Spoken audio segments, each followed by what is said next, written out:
I was like, all right, like, what do I want to do with this? Like, I can keep growing it, but I didn't have a plan. Because when I started it, I had no plan for it to get big. I just figured it'd get shut down eventually, Yeah. which, knock on wood, it hasn't yet. But And do they flag you? all the time. This year's been rough. Like, Yeah, they changed a lot of stuff on the yeah. algorithm there. Well, they made AI is what scans everything now. It can even pick up on on the bags where it says like it's got the little weed leaf. It Yeah. knows to look for that, and it'll flag that. Even if it's the smallest thing in your picture, it knows. It'll pick it up. So this year alone, I've I'll say I've probably made 300 videos, posted them, and there's maybe 50 of them up still. They take I shit get down so much content taken down, and it's just you're just kind of throwing stuff at the It's wall and constantly, seeing what'll yeah, stick. you battling that damn Yeah, yeah. computer. They be swiping me for music, Oh yeah, they get you for all kind anything. of stuff. Anything. But I think that's it's all connected to something else. I mean, the AI and the algorithm, but it's more like a paid promotion narrative and shit. Well, yeah, because you could be on there and you see companies that That's doing the it's an same ad. exact thing, and Yeah, they'll promote it, yeah, it's a sponsored and then ad for tell like you edibles and stuff. right. And I'm like, So it's like they just changing over to that pay to play exactly. Yeah. format. Which if you got the money and you want to go that route, go for it. Like for sure. Nothing against that because that's gonna be what gets it to where it needs to be. Yeah, ultimately, you still got to get out and engage though.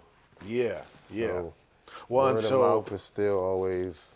yeah, yeah, for sure. So that was where I was going with that. So I was sitting there trying to figure out like in my head I was like, all these commercial companies, like I said, there's a space, there's a place for them in this space, and there's a role for them.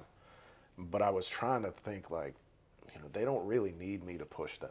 Like They already they have. already have the money, they have the marketing, they have everything, and it just kind of happened. This guy named Lance Blackleaf from First Smoke of the Day hit me Yeah, up, yeah. and he was like, "Hey man, we're doing an event out by you. Like, me and him had been talking for a little bit. He was like, you should come out. There's going to be some growers there. I think it's going to be a good thing for you to be at." And I was like, okay. And that was my first kind of experience with the community of growers that is not commercial, I'll say. So that's where I met like Rob and like Yeah. Stacks and like all them Yeah, for the yeah. first time.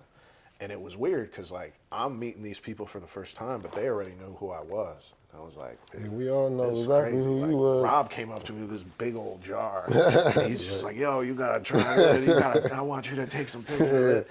The owner of the place is freaking out. Like it was this Yeah, whole thing. man. He's like, but You got some dope work, bro. I appreciate it. But that's what I want to be using my Instagram for now, is that I only feature, craft growers, like little growers, because not little, but like not commercial, Yeah. because those are the people I think that they're growing the good community. stuff. There's a good community here that needs to have more of a spotlight on it. And I feel like there's a lot of growers who don't know the side of it that I learned from the commercial side. I learned all the marketing. I learned branding, how important all this stuff is and how it can all click. And that's what I want to use my Instagram for now, is to help push these craft growers, because that's essentially that's where the market's going right now. Yes, It's sir.